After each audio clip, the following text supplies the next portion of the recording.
चलिए, very good morning सबको। ठीक है, आपका स्वागत है इस लेक्चर सीरीज़ में जिसमें हम लोग बात कर रहे हैं 10th क्लास का मैथमेटिक्स का। और हमने अभी स्टार्ट किया है चैप्टर नंबर थर्ड स्टार्ट किया है। तो चैप्टर नंबर 3 का हम लोग जो इंट्रोडक्शन होता है, जो परिचय होता है वो देख लिया था। ठीक है, तो आज हम लोग बात करेंगे इसके प्रश्नावली 3.1 का। तो देखो, ये क्वेश्चंस में क्या बोलता है कि जो क्वेश्चन दिया हुआ है वो आपको एक शब्द के रूप में दिया हुआ है, एक स्टेटमेंट दिया हुआ है। तो उस स्टेटमेंट को आपको सबसे पहले समझना पड़ेगा। समझने के बाद उसको समीकरण के रूप में लिखना पड़ेगा। ठीक है, उसके बाद में हम लोग क्या करना है, उसको ग्राफ में उसको मतलब बनाना है। जो भी समीकरण बनेगा उसको ग्राफ में हम लोग को बनाना है। ठीक है, तो क्वेश्चन को देखो, क्वेश्चन इसमें जो है ना, इसको समझना बहुत ही इंपॉर्टेंट है। मतलब जब तक क्वेश्चन समझ में नहीं आएगा ठीक से, तब तक आप नहीं बना पाओगे। ठीक है, तो देखते हैं इसका क्वेश्चन क्या है। जैसे फर्स्ट नंबर क्वेश्चन, जैसे प्रश्नावली 3.1 क्या है, इसमें क्या बोलता है कि आफ्ताब अपने पुत्री से कहता है, आफ्ताब अपने पुत्री से कहता है, मतलब आफ्ताब कौन है, उस पुत्री का क्या है, पिता है। तो वो अपने पुत्री से कहता है 7 वर्ष पूर्व, पूर्व मतलब होता है पहले। ठीक है, 7 वर्ष पूर्व मैं तुमसे 7 गुनी आयु का था। ध्यान से यहाँ पे समझने वाला चीज़ है, 7 गुनी आयु का था। अब से 3 वर्ष बाद मैं तुमसे 3 गुनी आयु का रह जाऊंगा। इस स्थिति को बीजीय गणित एवं ग्राफीय रूप में क्या करना है, व्यक्त करना है। देखो, बोल क्या रहा है कि आज से वो 7 साल पहले, 7 साल पूर्व मतलब जो अभी है, जैसे अभी चल रहा है क्या, 2020 चल रहा है ना, तो 2020 से हम बोलेंगे कि 7 साल पहले, तो 7 साल पहले क्या हो जाएगा, ठीक है, 2000 क्या हो जाएगा, 13 हो जाएगा आपका। तो 7 साल पहले, इसका मतलब क्या हो, 2020 से कितना माइनस करेंगे, 7 माइनस करेंगे तब तो 2013 आएगा, है ना। तो वो हो गया। और 3 वर्ष बाद बोलते हैं, 3 वर्ष बाद मतलब क्या होता है, अभी क्या चल रहा है, 2020 चल रहा है, तो 3 वर्ष बाद क्या हो जाएगा, 2023 हो जाएगा। मतलब क्या हो जाएगा, 2020 प्लस कितना जोड़ेंगे, तो कितना साल, 3 साल हम लोग क्या करेंगे उसमें जोड़ेंगे। ठीक है, तो ध्यान यहाँ पे रखना, जब भी इस टाइप का क्वेश्चन रहता है ना, तो हम लोग वर्तमान को सबसे पहले देखते हैं। तो वर्तमान में क्या है उसका, तो मान लो कि वर्तमान में उसका कितना है, मान लो कि उसका 20 साल है, मान लेते हैं। ठीक है, कि कोई भी है जिसका हम लोग मान रहे हैं, उसका वर्तमान में उसका आयु कितना है, 20 वर्ष है। और हम जब बोलेंगे कि उसका आयु 7 साल पहले, मतलब 7 साल पूर्व क्या था उसका आयु, तो हम लोग क्या करेंगे, 20 माइनस कितना करेंगे, 7 करेंगे, तो कितना आ जाएगा, उसका 13 साल था। मतलब 7 साल पहले उसका आयु कितना था, 13 साल था। और जब भी हम बोलेंगे कि अभी से, मतलब वर्तमान से 3 साल बाद, तो मान लो किसी का आयु 20 वर्ष है, तो 3 साल बाद उसका कितना हो जाएगा, 23 साल हो जाएगा। तो 23 साल कैसे निकला हम लोग का, 20 में कितना जोड़े हम लोग, 3 जोड़ दिए, तो हम लोग को क्या निकल गया, 23 निकल गया। ठीक है, तो ये चीज़ को सबसे पहले, इस टाइप का बहुत सारे क्वेश्चंस आपको मिलेंगे इस एक्सरसाइज में। ठीक है, और ये इस टाइप का क्वेश्चंस आगे भी आपको आएंगे कंपटीशन एग्जाम में, ये सब में, सारे एग्जाम्स में आते हैं इस टाइप का क्वेश्चन। तो सबसे पहले अंडरस्टैंडिंग इसका चाहिए आपको, उसके बाद समीकरण चाहिए, फिर समीकरण को हल करते हैं तो वो चीज़ निकल जाता है। ठीक है, तो ध्यान से ये क्वेश्चन पर फोकस करते हैं। तो यहाँ पर बोलता है एक आफ्ताब है और एक उसकी पुत्री है। तो हम लोग सबसे पहले ना इसका वर्तमान आयु को क्या करेंगे, मतलब जानेंगे। तो वर्तमान आयु पे यहाँ पे तो दिया नहीं है, तो उसको हम लोग क्या करेंगे, उसको मान लेंगे। ठीक है, उसको क्या करेंगे, मानेंगे। और क्या क्या मानेंगे, तो हम लोग देखते हैं क्या क्या मानते हैं। तो इसका हल होता है, हल लिखते हैं, तो हल करते हैं। तो सबसे पहले कौन है, आफ्ताब, किसी को भी मान सकते हो आप। तो हम लोग माने इस आफ्ताब की वर्तमान आयु, आफ्ताब की वर्तमान आयु मतलब वर्ष, आयु या फिर वर्ष बोल सकते हैं। तो इसका मैंने मान दिया x वर्ष। मतलब क्या है कि इसका जो आयु है उसका कितना वर्ष है, x वर्ष। अब ये x के जगह कुछ भी हो सकता है। ठीक है, जो उसका वर्तमान में क्या है, आयु है वो। ठीक है, अब इसका आयु को x मान लिया, तो उसका पुत्री भी तो है, तो उसकी पुत्री का आयु को कुछ अलग मानना पड़ेगा। पुत्री की वर्तमान आयु, तो उसको हमने क्या माना है, x माना है, तो इसको क्या मानेंगे हम लोग, y वर्ष मानेंगे। तो उसकी आफ्ताब का आयु को हमने x मान लिया और उसकी पुत्री का आयु कितना मान लिया, हमने y मान लिया। ठीक है, अब देखो, ये तो हम लोग दो चीज़ क्या कर लिया, मान लिया। यहाँ पे माना कि लिखना है। ठीक है, माना कि आफ्ताब की वर्तमान आयु बराबर x वर्ष और इसकी आयु बराबर कितना, y वर्ष। अब क्वेश्चन का ध्यान सुनो, यहाँ पे बोलता है कि 7 वर्ष पूर्व उसकी आयु उसकी पुत्री से आयु से कितना गुना था, तो 3 गुना था। इसका मतलब 7 वर्ष पूर्व किसका आयु, दोनों का निकालना पड़ेगा। तो ध्यान से सुनना, यहाँ पे 7 वर्ष पूर्व, अभी इसका आफ्ताब का वर्तमान आयु कितना है, x है। तो 7 वर्ष पूर्व इसका आयु कितना था, तो x माइनस 7 हो जाएगा ना। जैसे मैंने समझाया था, अभी उसका वर्तमान, यदि किसी का आयु 20 वर्ष है तो 7 वर्ष पूर्व कितना 2013 हो मतलब 13 वर्ष होगा। तो 13 वर्ष हम लोग का कैसे निकला, तो 20 - 7 करेंगे तभी हम लोग क्या निकलता है 13। तो इसका 7 वर्ष पूर्व इसका आयु निकालने के लिए, ठीक है, तो यहाँ पे लिखना पड़ेगा कि 7 वर्ष पूर्व आफ्ताब की आयु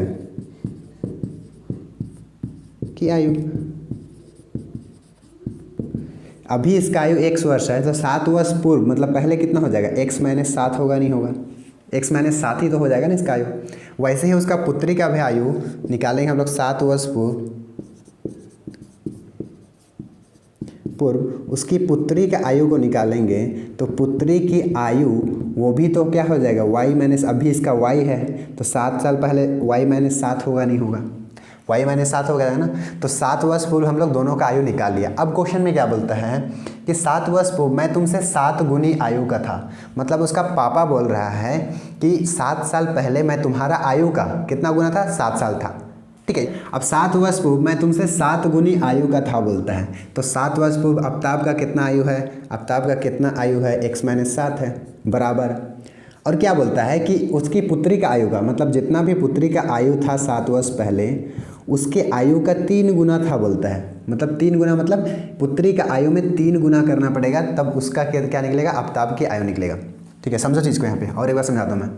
यहाँ पे बोलता है 7 वर्ष पूर्व मैं तुमसे 7 गुनी आयु का था, सॉरी यहाँ पे 7 है ना तो यहाँ पे क्या लगेगा 7 लगेगा, सॉरी यहाँ पे बोलता है 7 वर्ष पूर्व मतलब 7 वर्ष पूर्व इसका आयु कितना था, x - 7, और पुत्री का आयु कितना था, y - 7। बोलता है कि मैं तुमसे 7 गुनी आयु का था, तो ये तो हो गया आफ्ताब का आयु।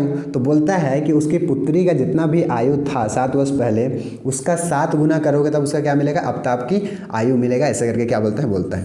तो ये चीज़ को सबसे पहले क्या करना है, समझना है। अब यहाँ से एक समीकरण बनेगा, अब कैसे बनेगा, तो यहाँ पे 2 चर वाले रैखिक समीकरण हम लोग पढ़ रहे हैं, तो यहाँ पे देखो x एक चर हो गया, y एक चर हो गया, तो हम लोग क्या करते हैं इसको सजाते हैं। तो यहाँ पे ब्रैकेट के बाहर 7 है तो ब्रैकेट के अंदर जाएगा तो दोनों से गुना हो जाएगा, तो 7 गुनी y हो जाएगा, फिर यहाँ पे 7 और 7 गुना हो जाएगा, लेकिन यहाँ पे प्लस है यहाँ पे माइनस है, तो प्लस माइनस क्या होता है माइनस, साथ ही कितना होता है 49, है ना। अब क्या करते हैं सारे मतलब ये y वाला को इधर लेके आते हैं, तो यहाँ पे x हो जाएगा और y को इधर लेके आएंगे तो ये प्लस में था, इधर आके क्या हो जाएगा आपका माइनस में हो जाएगा, और इसको उधर भेज देते हैं बराबर से, तो उधर तो -49 पहले से था और इधर माइनस है, इसको उधर भेजेंगे तो क्या हो जाएगा प्लस हो जाएगा आपका। इसका मतलब यहाँ पे x - 7y बराबर 49 में 7 घटाओ, 49 प्लस में है, बड़ा में माइनस चिन्ह है तो यहाँ पे माइनस चिन्ह आ जाएगा, और 49 में 7 घटाएंगे तो कितना होता है 42 होता है आपका, क्या होता है 42 होता है। अब 42 हो गया तो हम लोग का ये क्या बन गया, पहला समीकरण बन गया। तो सबसे पहले काम है हम लोग को समीकरण बनाना, ठीक है। तो पहला समीकरण हम लोग क्या करिए बना लिए, जो कि क्या है x - 7y बराबर -42 निकला है, ये पहला समीकरण हो गया, ठीक है। अब इसके लिए और एक समीकरण चाहिए, तो और एक समीकरण के लिए यहाँ पे दिया हुआ देखो, अब यहाँ पे बोलता है अब वर्तमान से 3 वर्ष बाद मैं तुमसे 3 गुनी आयु का रह जाऊँगा, मतलब अब से 3 वर्ष बाद, अब 3 वर्ष बाद का बात कर रहा है, तो 3 वर्ष बाद में आफ्ताब का आयु निकालना पड़ेगा, तो यहाँ पे निकालेंगे आफ्ताब का आयु 3 वर्ष बाद।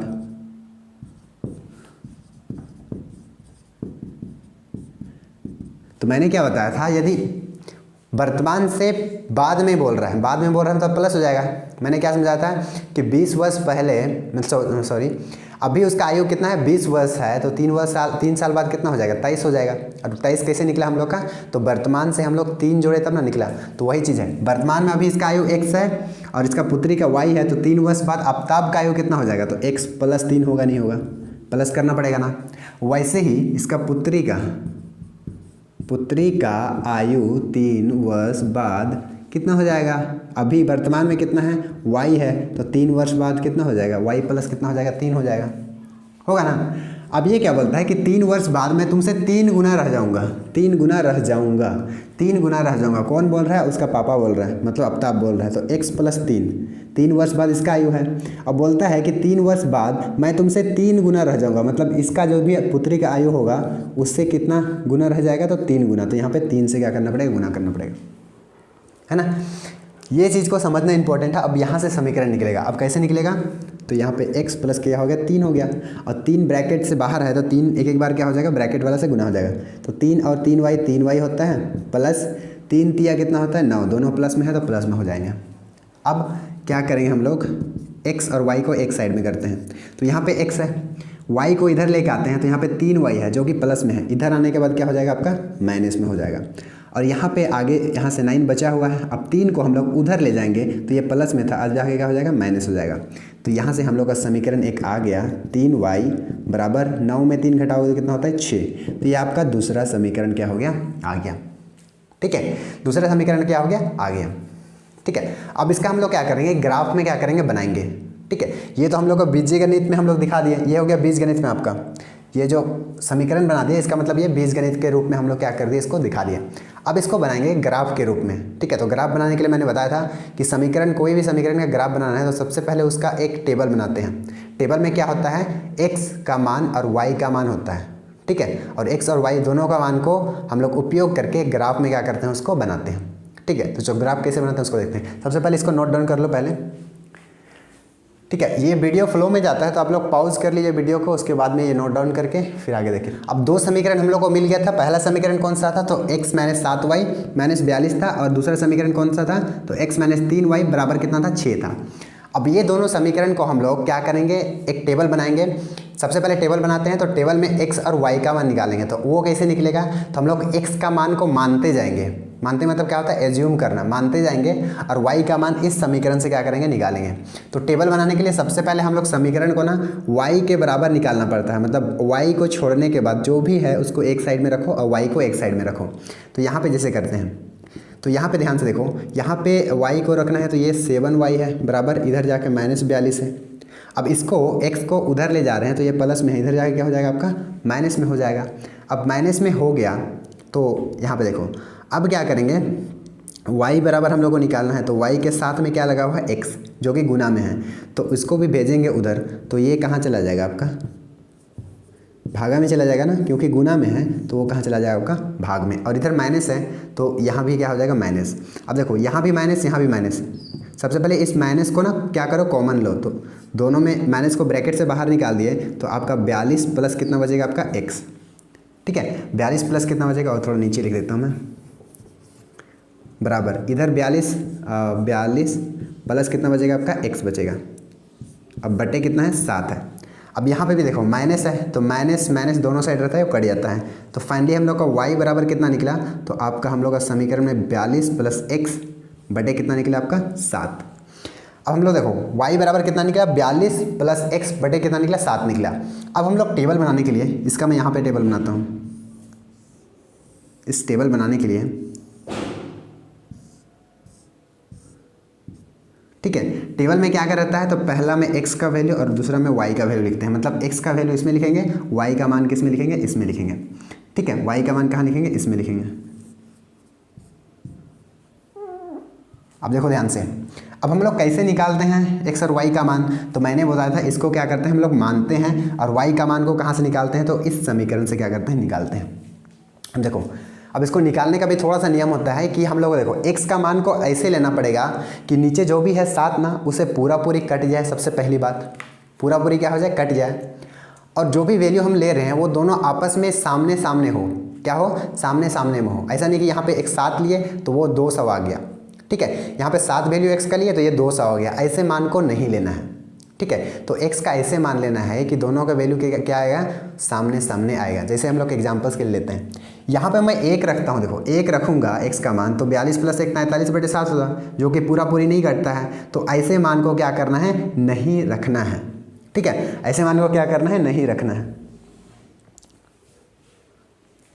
ठीक है, तो एक बार सबसे पहले क्या करते हैं ना, इसको 0 लेके देखते हैं, इसको 0 लेके देखो, यहाँ पे यदि हम इसको 0 रखते हैं, यहाँ पे 0 रखते हैं तो x के मान पे यहाँ पे क्या हो गया 0, मतलब 0 हो गया, तो 42 बटे कितना बचा 7, तो 7 छक 42 होता है कि नहीं, पूरा पूरी कट गया। तो y का ये जो यहाँ पे रखने पर ये किसके बराबर है y, तो ये मान किसका आया y का, तो यहाँ पे क्या आ जाएगा y का मान आ जाएगा। ठीक है, तो 0 6 ठीक है सामने सामने में है, ठीक है, तो इसको ले सकते हैं।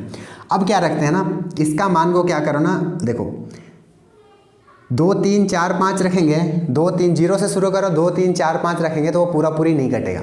तो पूरा पूरी तभी कटेगा जब हम लोग यहाँ पे 7 रखेंगे या फिर -7 रखेंगे। तो सबसे पहले यहाँ पे 7 रख के देखते हैं, यहाँ पे +7, तो यहाँ पे मैं x का मान को 7 रखता हूँ। तो यहाँ पे 42 है, ध्यान देना, यहाँ पे 42 है प्लस x की जगह में कितना रखें हम लोग 7 रखे हैं, तो यहाँ पे 7 हो जाएगा, बटे नीचे 7 है।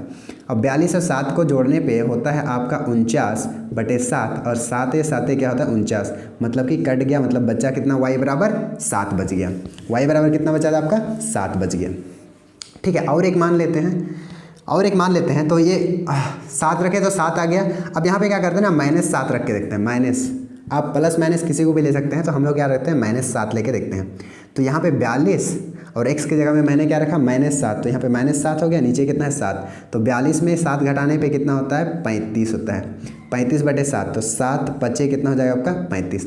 इसका मतलब -7 रखने पर y का मान कितना आया, तो 5 आया, 7 बचे 35। तो यहाँ पे 1 2 3 वैल्यू आ गया, मतलब x का और y का मान 3 आ गया। मतलब 3 में हम लोग क्या कर सकते हैं ना, ग्राफ बना सकते हैं। यहाँ पे हम लोग को यहाँ पे बस ग्राफ बनाना है, इसका हल नहीं निकालना है, तो 3 वैल्यू में ग्राफ इसका बन जाएगा। ठीक है, तो हमने पहला समीकरण का क्या बना लिया, टेबल बना लिया। पहला समीकरण का टेबल हमने क्या किया, बना लिया। ठीक है, टेबल हमने क्या किया, बना लिया। ये टेबल को मैं एक साइड कर दूंगा तो हम लोग के लिए थोड़ा सा आसान हो जाएगा, उधर जगह बन जाएगा। ठीक है, तो यहाँ पे समझ लेना, यहाँ पे x और y है, तो x का मान 0 रखे थे तो यहाँ पे 6 आया था, x का मान 7 रखे थे तो 7 आया था, x का मान -7 रखे तो कितना आया था, ये 5 आया था। तो ये पहला टेबल, पहला समीकरण का। अब यहाँ से निकालते हैं दूसरा समीकरण का भी टेबल निकालते हैं। तो ध्यान से देखो यहाँ पे, तो सबसे पहले टेबल निकालने के लिए क्या करते हैं हम लोग, y बराबर निकालते हैं। तो ये इधर 3y है, x उधर चला जाएगा तो 6 माइनस कितना हो जाएगा, x हो जाएगा। और हम लोग जब y बराबर निकालेंगे तो इधर -y बराबर 6 - x बराबर कितना हो जाएगा आपका 3। अब देखो यहाँ पे इसको भी कॉमन निकालेंगे, यहाँ भी माइनस को कॉमन निकालेंगे, क्योंकि हम लोग को ये माइनस को क्या करना है, कैंसिल करना है, इसको काटना है। तो यहाँ पे कॉमन निकालेंगे तो जब भी इसमें प्लस है उसमें माइनस बदल जाएगा, मतलब -6 हो जाएगा, ये -6 हो जाएगा और इस प्लस x हो जाएगा। तो x को क्या करता हूँ मैं पहले लिखता हूँ और इधर 6 को बाद में लिखता हूँ। तो ये हम लोग निकाल दिए ये। ठीक है, और इधर -y था तो ये माइनस क्या हो गया आपका, प्लस हो गया। तो y बराबर कितना है हम लोग का, x -6 बटे कितना है 3 आया, x -6 बटे कितना आया आपका 3 आया। ठीक है,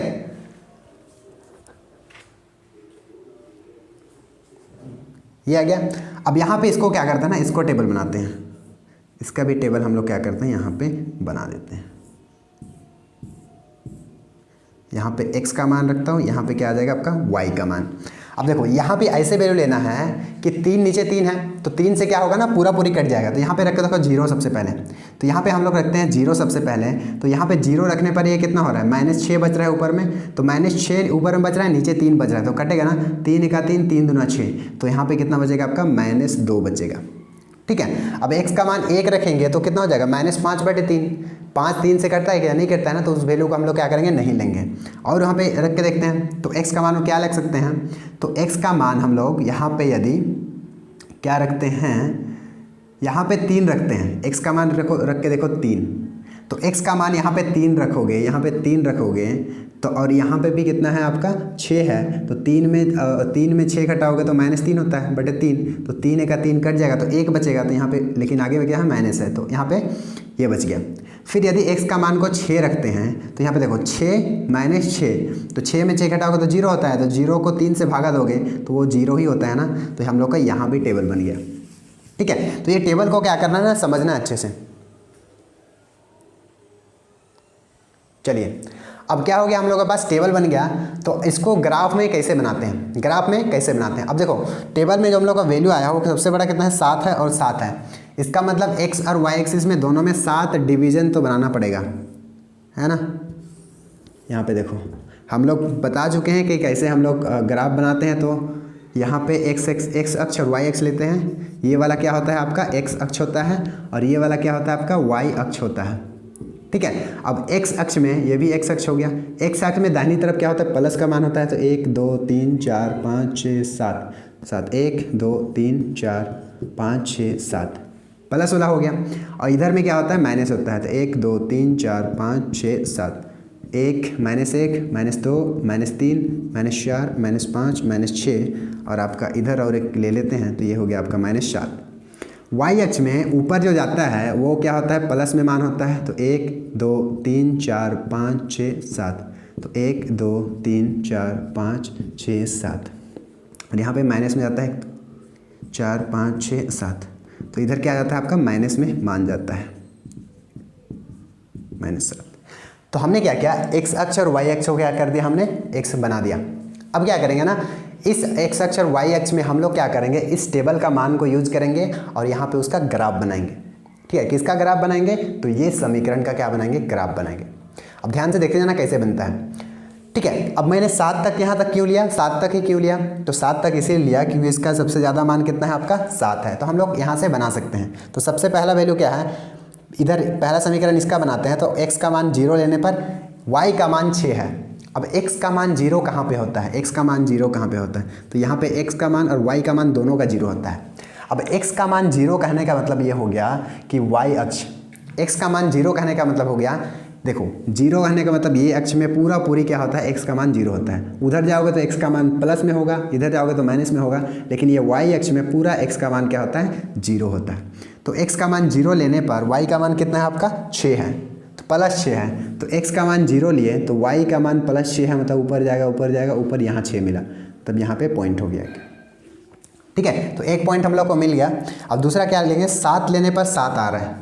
ठीक है, 7 लेने पर 7 आ रहा है, तो 7 प्लस में लेने पर x का मान 7, तो 7 प्लस में यहाँ पे मिल रहा है। ठीक है, तो x 7 लेने पर y का मान भी +7 में है। इसका मतलब x से लंब में क्या करेंगे ना, सीधे एक ऐसे डॉट वाला लाइन खींचेंगे, फिर यहाँ भी 7 मिला है, x का मान 7 लेने पर y का मान भी 7 है, तो यहाँ से भी एक खींचेंगे, आपको पॉइंट मिलेगा एक यहाँ पे, तो ये मिल गया आपका एक पॉइंट मिल गया। ठीक है, और दूसरा कौन सा है, तो -7 लेने पर y का मान कितना है 5 है। तो x का मान अब माइनस है, x का मान माइनस है, इसका मतलब किधर जाएगा, x का माइनस तरफ जाएगा ना, तो x का उधर प्लस होता है तो माइनस किधर हो जाएगा, इधर हो जाएगा। तो -7 खोज दिया, यहाँ पे मिला -7, तो y का मान कितना है +5 है, +5 है मतलब ऊपर जाएगा, तो यहाँ पे ऊपर ऐसे करके खींचो यहाँ 7 और यहाँ से आपका आएगा -5, सॉरी थोड़ा सा यहाँ पे। ठीक है, तो ये हम लोगों को क्या हो गया, 3 पॉइंट्स मिल गया। अब तीनों पॉइंट को मिलाएंगे ना तो एकदम से सीधा लाइन बनेगा।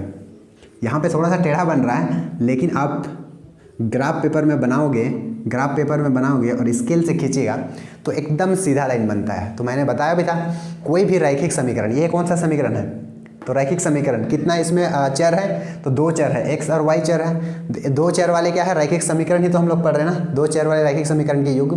तो रैखिक समीकरण का जो ग्राफ बनता है वो एक सीधे रेखा बनता है, क्या बनता है, सीधा रेखा बनता है, जो हम लोग क्या के बना लिया यहाँ पे।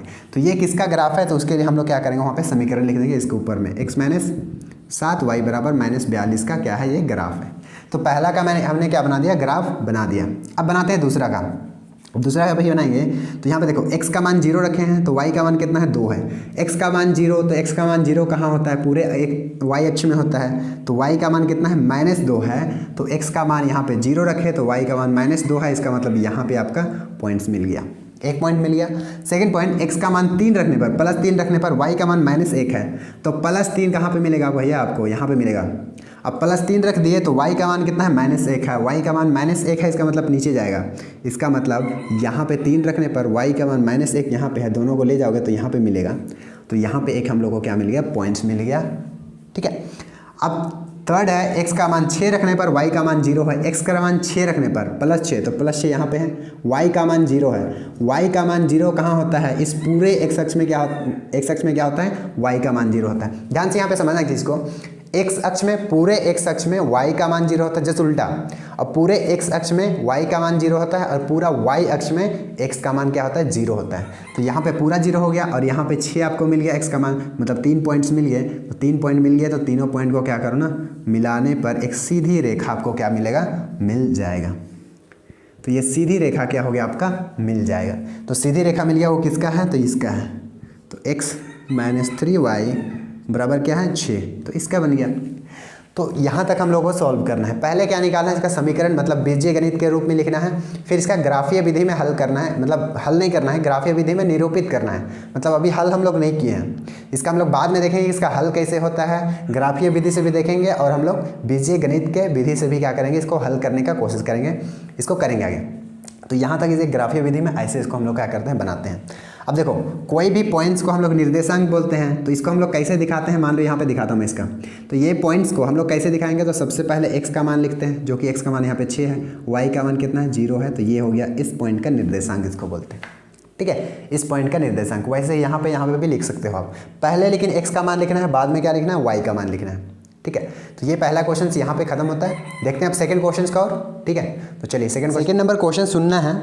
ठीक है, आई होप कि जब आप पढ़ने बैठे होंगे, लेक्चर जब देख रहे होंगे तब बुक खोल के बैठे होंगे। ठीक है, तो ध्यान से देखना। यहाँ पे बोलता है कि क्रिकेट के एक कोच ने 3900 रुपया में 3 बल्ला और 6 गेंदें खरीदता है। मतलब 3900 रुपया में कितना बल्ला, तो 3 बल्ला और 6 गेंद क्या करता है, खरीदता है।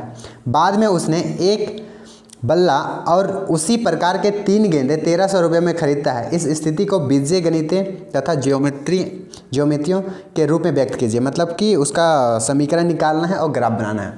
ठीक है, तो क्वेश्चन देखो यहाँ पे बहुत सिंपल सा है। क्या बोलता है कि एक क्रिकेट का कोच है, वो कितना 3900 रुपया में 3 बल्ला खरीदता है और 6 गेंद खरीदता है। 3 बल्ला और 6 गेंद कितना रुपये में खरीदता है, तो 3900 रुपये में खरीदता है। बाद में उसने एक बल्ले और 3 गेंद कितना रुपये में खरीदता है, तो 1300 रुपया में मात्र खरीदता है। ठीक है, अब इस स्थिति को हम लोग क्या करना है, बनाना है। तो हमें क्या नहीं पता है, तो हमें नहीं पता यहाँ पे एक बल्ला का कितना मूल्य है वो नहीं पता है, और एक गेंद का कितना मूल्य है वो हम लोग को नहीं पता है। तो उसको हम लोग क्या करेंगे, मान लेंगे। मान लेंगे। तो यहाँ पे हल, यहाँ पे माना कि ठीक है, एक बल्ले का मूल्य, यहाँ पे मैं एक बल्ले का मूल्य, एक बल्ले कितना रुपया का है, तो इसको हम लोग मान लेते हैं x। आप किसी को भी मान सकते हैं। ठीक है, गेंद को भी x मान सकते हैं, इसमें कोई इशू नहीं है। तो हमने क्या माना, बल्ले का एक बल्ला का एक का 100 रुपया माना, और एक गेंद का मूल्य, इसको क्या मानेंगे, तो बराबर y रुपया। मतलब एक को खरीदने का 100 रुपया बल्ला का, और एक गेंद को खरीदने का y रुपया है। ठीक है, अब सिंपल सा क्या करना है, बस स्टेटमेंट को देखना है। तो यहाँ पे बोलता है कि 3900 रुपया में, मतलब इतना रुपया में 3 बल्ला खरीदता है और 6 गेंदे। तो यहाँ पे ध्यान से सुनो, एक बल्ला का कितना रुपया है, 100 रुपया है, तो 3 बल्ला का कितना रुपया लगेगा, तो 3x ही तो लगेगा ना। तो ये कि 3x निकला, वो कितना निकला कि 3 बल्ले को टोटल खरीदने का कितना खर्चा है वो निकला। समझना चीज़ को, एक गेंद का 100 रुपया है, तो 3 बल्ले का कितना हो जाएगा, सॉरी एक बल्ले का 100 रुपया है, तो 3 बल्ले का कितना हो जाएगा, 3x हो जाएगा, है ना। अब इतना रुपया में और क्या खरीद रहा है, तो 6 गेंद खरीद रहा है, तो एक गेंद खरीदने का y रुपया, तो 6 गेंद खरीदने का कितना हो जाएगा, 6y ही तो हो जाएगा। और ये दोनों को मिला देंगे तो वो कितना रुपया के बराबर हो जाएगा, तो 3900 रुपया के बराबर हो जाएगा। तो ये हो आपका पहला समीकरण मिल गया। दूसरा समीकरण कहाँ से मिलेगा, यहाँ से मिलेगा।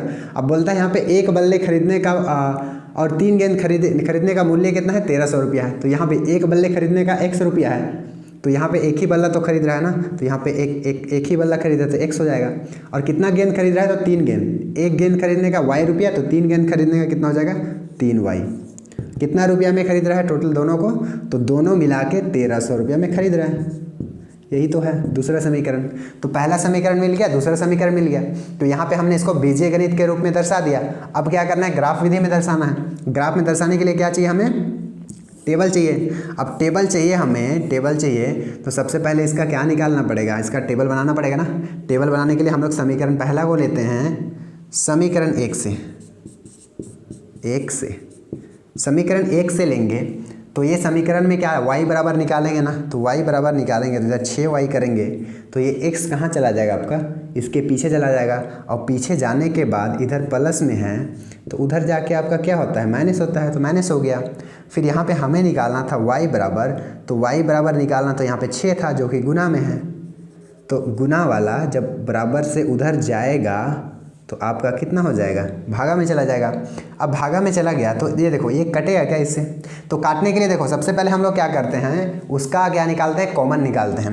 तो सबसे पहले इसको ब्रैकेट से कोई भी चीज़ कट रहा है उसको बाहर निकाल दें। तो यहाँ पे 3 है, यहाँ भी 3 गुना में है, तो यहाँ पे हम इसको क्या कर सकते हैं, बाहर निकाल सकते हैं। तो 3 को ब्रैकेट से बाहर निकाल दो, तो 3 से ब्रैकेट निकाले तो यहाँ पे 3 एका 3, 3 तिया 9 हो गया और पीछे 2 जीरो है, मतलब 1300 होता है। 1300 मल्टीप्लाई पे 3 करोगे तो 3900 हो जाएगा। मैंने यहाँ पे 3 निकल गया तो बचा कितना आपका x बचा। नीचे कितना है आपका 6 है, तो नीचे 6, तो 3 एका 3, 3 दूना कितना होता है 6 होता है। इसका मतलब क्या आया आपका, क्या आया, y बराबर 1300 माइनस एक्स, मतलब 1300 माइनस एक्स, और नीचे क्या बचा आपका 2 बचा, नीचे क्या बचा आपका 2 बचा। तो पहला समीकरण का हम लोग y बराबर क्या किया, निकाल दिया। अब वो कितना है, तो 1300 माइनस एक्स बटे कितना है 2 आया। अब ये समीकरण को यूज करके हम लोग क्या बनाएंगे, इसका टेबल बनाएंगे। अब टेबल कैसे बनाते हैं देखो ध्यान से, ये हो गया आपका टेबल। अब इस टेबल में भरना है, क्या क्या भरना है, तो x का मान और y का मान भरना है। अब देखो ध्यान से, इसके पिछला वाला जो क्वेश्चन बनाया था ना, उसमें हम लोग क्या निकाले थे, क्या लिए थे 300, मतलब 3 4 5 6 ऐसे x का मान माने थे, 0 माने थे, 1 माने थे, 2 माने थे, इस टाइप से माने थे, क्योंकि वहाँ पे समीकरण वो इस टाइप का था। यहाँ पे x, अब यहाँ पे 1 तो नहीं मान सकते हैं, क्योंकि यहाँ पे 1 मानोगे तो कितना हो जाएगा, 1300 में 1 घटाओगे तो कितना होगा 1299, तो 1299 बटे 2, तो समझ रहे हो 1299 बटे 2 मतलब आपका बहुत ज़्यादा हो जाएगा। तो उतना वैल्यू को तो हम लोग क्या बोले थे, जो भी मान लेंगे तो x और y का मान क्या होना चाहिए, सामने सामने आना चाहिए। तो यहाँ पे 1300 है, मतलब 100 में जा रहा है, तो x का मान को भी किस में मानना पड़ेगा, 100 में मानना पड़ेगा। ठीक है, तो इस सब चीज़ को थोड़ा छोटा चीज़ को ध्यान देना है। तो यहाँ पे x का मान को 1 2 नहीं मानेंगे, यहाँ पे 100 मानेंगे, क्योंकि 100 मानेंगे तो मैं 1300 माइनस होगा, और ऐसे मानेंगे 100 200 300 मानेंगे, और वैसे मानेंगे वो पूरी मतलब घटने के बाद 1300 से घटने के बाद नीचे 2 है, तो 2 से पूरी क्या होना चाहिए, भाग जाना चाहिए। तो यहाँ पे मान के देखते हैं। तो सबसे पहले 1 0 मानेंगे तब तो ये कटेगा ही नहीं ना, कटेगा नहीं, क्योंकि 1300 बटे 2 पूरी मतलब कटेगा, बट ये वैल्यू आ जाएगा। इसका मान को मानो 100। सबसे पहले हम लोग क्या मानते हैं, 100 मान के देखो। तो x का मान को 100 मानते हैं, तो 1200 में 100 घटाएंगे तो कितना होगा, 1300 में 100 घटाएंगे तो कितना होगा आपका 1200। अब 1200 बटे 2 तो कितना हो जाएगा आपका 600 हो जाएगा। 1200 में 200 भागा करने पे 600 आ जाएगा। अब x का मान और क्या लेंगे, तो 200 रखते हैं, 200 रखते हैं तो 1100 बटे 2 आता है। तो 1100 बटे 2 आपका पूरी भाग तो जा रहा है, लेकिन हम लोग का इस टाइप में नहीं आ रहा है। तो यहाँ पे क्या मानो, इसको 300 मानते जाओ। 300 मानने पर हम लोग का 300 मानते हैं, तो 1300 में 300 घटाओगे तो कितना होता है, 1000 होता है। 1000 बटे 2, 1000 का आधा कितना होता है आपका 500, तो यहाँ पे 500 आ जाएगा। फिर हम लोग क्या करेंगे, इसका मान को मानते हैं 600। तो 1300 में आप 600 घटाओगे तो आपका कितना हो जाएगा 500, इसको मानते हैं हम 500 मानते हैं। तो 500 माइनस करने पे 13 में 500 माइनस करो तो कितना बच जाएगा आपके पास, 800 बचेगा। 800 में 800 का आधा कितना होता है, तो 400 होता है, तो यहाँ पे 400 आ जाएगा। तो ये हम लोग का क्या आ गया, पहला समीकरण का टेबल आ गया। पहला समीकरण का टेबल आ गया। अब दूसरा समीकरण का टेबल मतलब यहाँ पे मैं निकालता हूँ, तो इधर बनाने के लिए जगह होना चाहिए, तो मैं यहाँ पे निकाल देता हूँ। ठीक है, समीकरण 2 से तो समीकरण 2 से तो समीकरण 2 आपका ये हो गया। तो यहाँ पे y बराबर निकालना पड़ेगा, तो y बराबर निकालना पड़ेगा, तो इसको दाहिनी तरफ छोड़ेंगे और x को उधर ले जाएंगे, तो उधर जाके प्लस है तो आपका क्या हो जाएगा, माइनस हो जाएगा, -x हो गया। लेकिन हमें चाहिए y बराबर, तो y बराबर चाहिए तो y तो गुना में है, गुना वाला कहाँ भेजना पड़ेगा, नीचे, तो ये चला गया। तो यहाँ पे क्या हो गया, ये समीकरण आ गया। अब यहाँ पे नीचे में कितना है, 3 है, तो x का मान को ऐसे लेना है कि जो भी चीज़ बचेगा ऊपर में वो 3 से क्या आ जाएगा, पूरी कट जाना चाहिए। तो चलो यहाँ पे भी टेबल करते हैं। यहाँ पे आपका ये टेबल हो गया, ये टेबल हो गया। यहाँ पे भी क्या मानते हैं, 100 मान के देखते हैं। 100 मानेंगे तो क्या कटता है पूरी, तो 1300 माइनस 100 कितना होता है, 1200। अब 1200 300 भागा देगा तो कट जाएगा ना, 3 चौके 12 होता है, तो 400 बचेगा, तो वो कट जाएगा। तो यहाँ पे x का मान, यहाँ पे y का मान। x का मान मैंने क्या रखा, 100। अब यहाँ पे 100 रखोगे तो 1300 में 100 घटाओगे तो 1200 होता है, 1200 बटे 3, तो 1200 को हम लोग 3 से भागा देते हैं, तो 3 चौके 12, तो 400 ही तो बचता है। तो ये हो गया आपका 400 हो गया। फिर वैसे ही रखते जाओ आगे, तो और क्या रख सकते हैं जो कटेगा? तो हम लोग जानते हैं कि 3 और किससे कोई पूरा पूरी कटेगा? तो 900 से कटेगा ना। ऊपर यदि 900 है तो 3 नीचे है तो पूरा पूरी कट जाएगा। तो हम लोग यहाँ पे सोचना पड़ेगा कि 1300 में कितना घटाएंगे कि 900 बचेगा। तो कितना बचाएंगे? 400 घटा के देखो यहाँ पे 1300 में 400 घटाएंगे तो कितना बचता है? 900। तो x का मान को हम लोग क्या लेंगे? 400 लेते हैं। तो 400 लेते हैं तो 1300 में 400 घटाएंगे तो कितना होता है आपका? 900 बचता है। नीचे कितना है? 3 है। 3 दिया कितना होता है? 9। तो यहाँ पे कितना है? 3। अब देखो यहाँ पे हर एक वैल्यू सामने सामने आपका आ रहा है ना? सामने सामने आ रहा है। ये सामने सामने क्यों लाना है मैं बताता हूँ अभी। फिर देखो x का मान फिर और एक ले लो, और एक मान चाहिए हम लोग को। तो क्या चाहिए हम लोग को? तो हम लोग को ये भी पता है कि यहाँ पे यदि 600 ऊपर में हो जाता तो नीचे 3 है तो पूरा पूरी कट जाएगा। तो यहाँ पे 600 करने के लिए क्या करेंगे? 700 से माइनस करते हैं ना, क्योंकि 1300 में 700 माइनस करेंगे तो यहाँ पे 600 बचेगा। तो x का मान मैंने क्या लिख लिया? 700। तो 1300 में 700 माइनस करेंगे तो वो बचेगा आपका 600।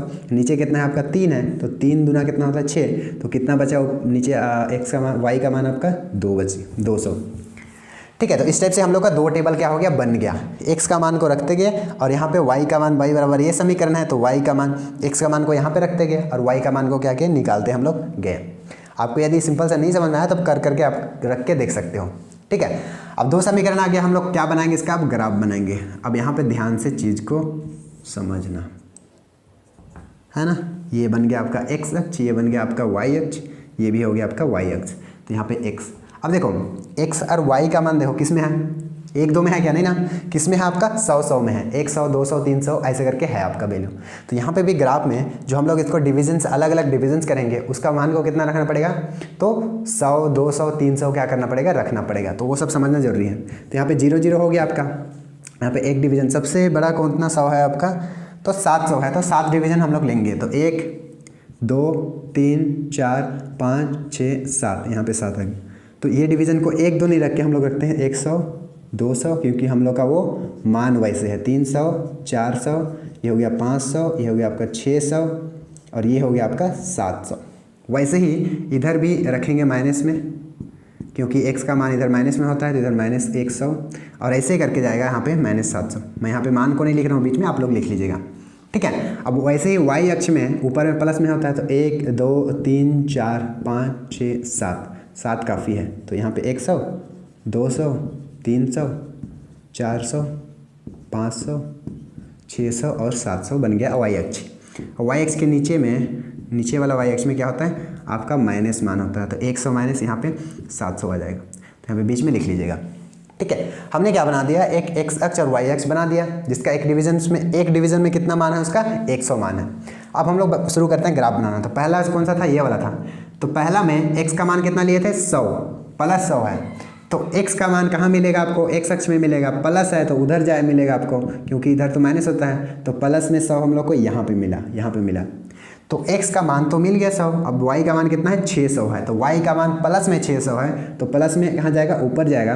तो हम लोग यहाँ से परपेंडिकुलर मतलब कि लंब खींचते हैं एक लाइन, और 600 यहाँ पे है तो यहाँ से भी इसके लंब खींचते हैं तो यहाँ पे एक पॉइंट मिलता है। तो ये हो गया आपका, अब एक पॉइंट मिल गया। फिर दूसरा पॉइंट कहाँ से मिलेगा? तो x का मान कितना लिया हम लोग? 300। प्लस में 300 है तो प्लस में 300 किधर मिलेगा आपका? इधर। तो 100 200 300 तो यहाँ पे मिल गया।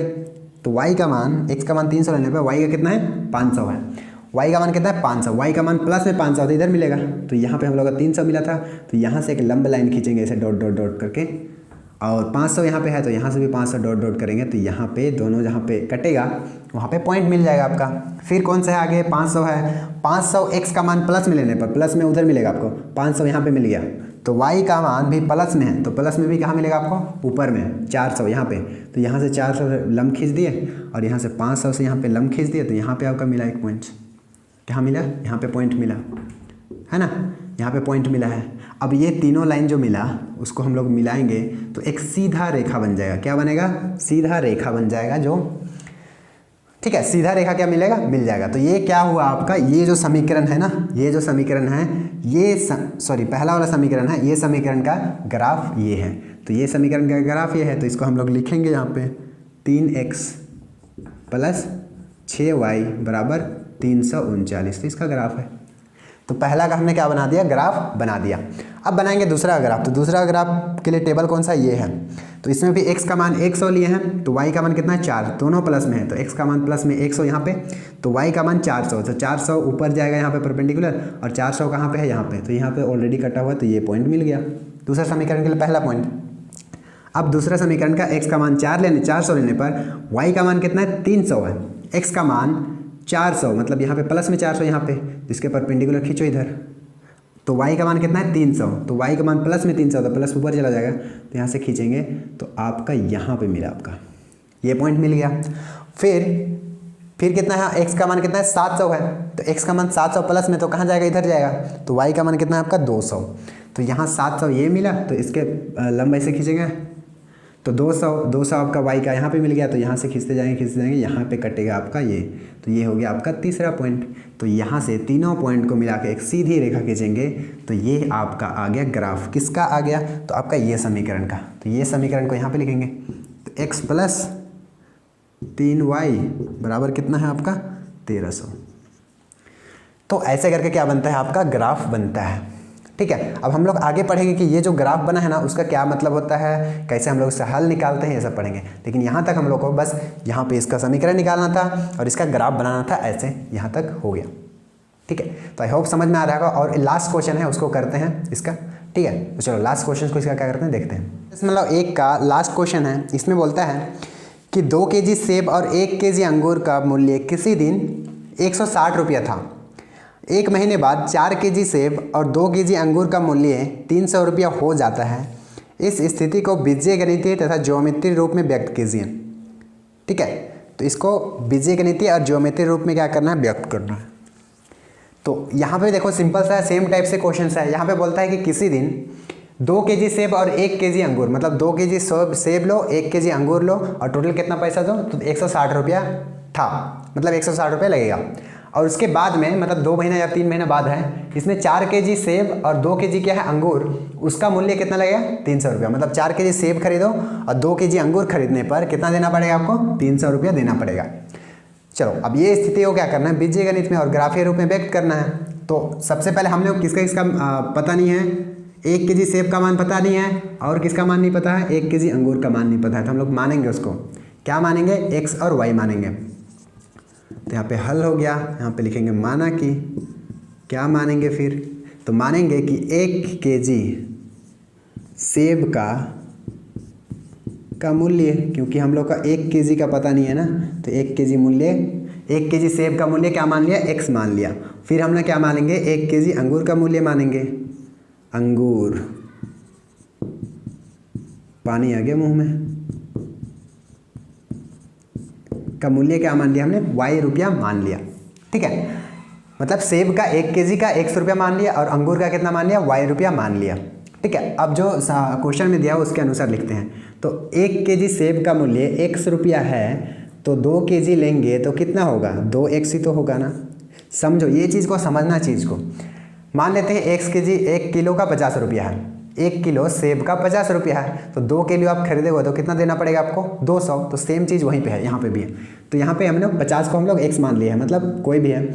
तो 1 kg का 100 रुपया यदि होता है तो 2 किलो लेने पर दोनों तो गुना ही होता है ना, तो 2x हो जाएगा, प्लस 1 kg अंगूर का मूल्य कितना है, y रुपया है, तो यहाँ पे 1 ही kg तो ले रहा है, तो सिंपल से ये क्या हो जाएगा y।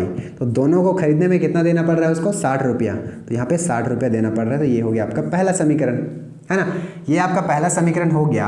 अब दूसरा समीकरण यहाँ पे बनाता हूँ। दूसरा में क्या बोलता है, 4 kg सेब, तो 1 kg सेब लेने का x रुपया, तो 4 kg लेने का 4x हो जाएगा, प्लस अब 2 kg अंगूर ले रहा है, तो 1 kg अंगूर का y रुपया है, तो 2 kg का 2y हो जाएगा ना, मतलब 2y, और दोनों को कितना में ले रहा है वो 300 रुपया में ले रहा है, तो यहाँ पे 300 हो जाएगा। तो आपका ये बन गया समीकरण 2। ठीक है, अब समीकरण तो बन गया, मतलब बीजीय के रूप में दिखा दिए। अब इसको ग्राफ रूप में बनाने के लिए हम लोग को क्या बनाना पड़ेगा, टेबल। और टेबल बनाने के लिए हम लोग क्या करते हैं, सबसे पहले y बराबर निकालते हैं। तो यहाँ से y बराबर निकालेंगे तो x उधर चला जाएगा, तो 160 इधर जाके माइनस हो जाएगा क्योंकि इधर प्लस में था। तो यहाँ पे सिंपल सा y बराबर हम लोग का निकल गया, क्या हो गया, निकल गया। अब टेबल बनाएंगे, टेबल हम लोग बनाएंगे तो यहाँ पे x हो जाएगा, यहाँ पे आपका y हो जाएगा। अब इसको टेबल बनाओ। अब देखो यहाँ पे यहाँ पे जो पिछला क्वेश्चन बनाया था उसमें 100 में था, 1300 1400 था, लेकिन यहाँ पे क्या है 160 150 इस टाइप से है। इसका मतलब यहाँ पे क्या करना पड़ेगा ना कि हम लोग को 10-10 के रूप में लेना पड़ेगा। मतलब सिंपल से ये हुआ कि x का मान को यदि हम दोनों x और मान को y का मान को क्या आना चाहिए, सामने सामने आना चाहिए, तभी हम लोग क्या कर सकते हैं उस ग्राफ में क्या कर सकते हैं, दिखा सकते हैं। ठीक है, तो यहाँ पे जैसे है x का मान को कितना दो, जैसे 1 लोगे तो कितना आ जाएगा, 1 2 1 2 हो जाएगा, और 160 माइनस कितना हो रहा है 2 घटाएंगे तो 100 कितना 58। तो यहाँ पे ध्यान समझो, x का मान कोई 1 लेते हैं तो y का मान कितना आ रहा है 158 आ रहा है, अभी 58 आ रहा है, तो इसके बीच का डिफरेंस देखो, मतलब इसका अंतर देखो, इसका 1 और 158 का अंतर बहुत है ना, तो इस टाइप से हम लोग को नहीं लेना है। तो नहीं लेना है तो क्या कर सकते हैं, x का मान के पास क्या कर सकते हैं हम लोग, इसको क्या 50 ले सकते हैं ना। तो x का मान को यदि 50 लेते हैं तो ध्यान से देखो, x का मान 50 हो गया तो 50 गुना 2 कितना हो जाएगा आपका 100। तो 160 में हम 100 घटाएंगे तो कितना बचता है आपका 60 बचता है। तो ये देखो, ये दोनों मान सामने सामने आ रहा है, नहीं आ रहा है, दोनों मान सामने सामने आ रहा है ना, तो इस टाइप से वैल्यू को क्या करना है, लेना है। फिर x का मान 50 ले लिए थे, अब लेते हैं 60। तो यहाँ पे 60 लेने पर तो 2 गुनी 60 कितना हो जाएगा 120। तो 120 160 में 120 घटाओगे तो कितना बचेगा आपका 40, ये भी सामने ही है। फिर लेते हैं इसका वैल्यू 70 लेते हैं, तो 70 लेने पे 7 दूना 14 मतलब 140 हो जाएगा, और 160 में आप 140 घटाओगे तो कितना बचेगा आपका 20 बचेगा ना। तो ये बंद हो गया पहला। तो इस टाइप का वैल्यू को क्या करना है, लेना है। ठीक है, अब बनाते हैं दूसरा समीकरण का। दूसरा समीकरण बनाने के लिए y बराबर निकालेंगे, तो y बराबर निकालेंगे तो जो भी x के साथ में है उसको उधर भेजेंगे, और इधर ये प्लस में है तो उधर जाके क्या हो जाएगा आपका माइनस में हो जाएगा। फिर यहाँ से देखो, यहाँ 2 है ना, तो यहाँ पे कॉमन निकालो, यहाँ क्योंकि 2 से ये भी जाएगा, तो यहाँ से 2 कॉमन निकाल दिए तो 300 में कितना से गुना करेंगे कि 300 हो जाएगा 2 से, तो 150 यहाँ पे बन जाएगा, और यहाँ पे कितना आ जाएगा आपका 2 आ जाएगा। और नीचे देखो ये y है तो इधर गुना में 2 है, इधर लेंगे तो भागा चला जाएगा। अब यहाँ पे 2 और 2 क्या हो जाएगा, कैंसिल हो जाएंगे, तो आपका y बराबर कितना बचेगा 150 माइनस 2x बचेगा। ठीक है, तो यहाँ पे बच गया, देखो x बराबर कितना था आपका, ये समीकरण 150 माइनस 2x था, और ये 150 माइनस 2x वो 160 माइनस 2x था। तो यहाँ पे क्या करते हैं आप, टेबल बनाते हैं। टेबल बनाने के लिए हमें x चाहिए y चाहिए। ठीक है, अब यहाँ पे सेम चीज़ करना है कि x और y का मान को ऐसे लेना है कि दोनों सामने सामने आए। तो यहाँ पे क्या कर सकते हैं, देखो यहाँ से भी 50 से शुरू कर सकते हैं ना, बिल्कुल कर सकते हैं। तो 50 का शुरू करते हैं, तो 50 गुनी 2 कितना होता है 100, और 150 में 100 घटाने पर कितना बचता है आपका 85 तो बचता है। तो 85 तो बचता है, तो पहला वैल्यू आ गया। फिर इधर 60 ले सकते हो, तो 60 माइनस करोगे तो 60 गुनी 2 कितना होता है 120 होता है। तो 150 में 120 घटाओगे तो कितना बचेगा आपका 30 बचेगा। फिर से यहाँ पे क्या हो जाएगा, फिर से यहाँ पे 70 लो वैल्यू बढ़ाते जाओ उसका, तो 7 दूना 14 140। तो 150 में 140 घटाएंगे तो कितना बचेगा 10 बचेगा आपका, सिंपल सा 10। ठीक है, अब देखो इसका ग्राफ बनाने के लिए सिंपल सा है, सबसे बड़ा वैल्यू कौन सा है 70 है ना, 70 है। तो यहाँ भी अब यहाँ पे 100 नहीं लेंगे डिविजन्स को, देखो मैं पूरा अच्छा तरीके से नहीं बता रहा हूँ, बस मैं समझा दे रहा हूँ, बस समझ लेना यहाँ पे। ठीक है, देखो यहाँ पे अब जो डिवीजन जो आएगा ना वो यहाँ पे क्योंकि 10 20 30 है, तो यहाँ पे डिवीजन जो आएंगे वो आपका 10 20 30 आ जाएंगे, 10 20 30 40 50 करके आ जाएंगे। y का वैल्यू इधर भी कितना हो जाएगा 10 20 30 40 और 50 हो जाएगा। तो देखिए आपको दोनों टेबल मिल गया है, आपको करना क्या है, इसमें ये होमवर्क हो जाएगा आप लोग के लिए। तो यहाँ पे करना क्या है, आपको जो भी x का मान प्लस में है तो प्लस में जाओगे, फिर उसके परपेंडिकुलर खींचोगे, मतलब लंब खींचोगे, y का मान जाओगे परपेंडिकुलर खींचोगे जहाँ पे पॉइंट मिलेगा, और एक टेबल का सारे पॉइंट को मिला के एक सीधा लाइन आपको खींचा जाएगा। ठीक है, तो दोनों समीकरण को क्या करना है, आपको इस ग्राफ में प्लॉट करना है। ये आप लोग के लिए होमवर्क है, ये आप लोग कर लोगे। ठीक है, 2 समीकरण हम लोग जो पिछला क्वेश्चन किए हैं वो सेम वैसे ही बनेगा, तो आप लोग कर लोगे। और यहाँ तक सीख चुके होगा आप लोग कैसे ग्राफ में हम लोग क्या करते हैं दिखाते हैं। ठीक है, तो चलो यहाँ तक क्लास को ख़त्म करते हैं आज। ठीक है, तो थैंक यू।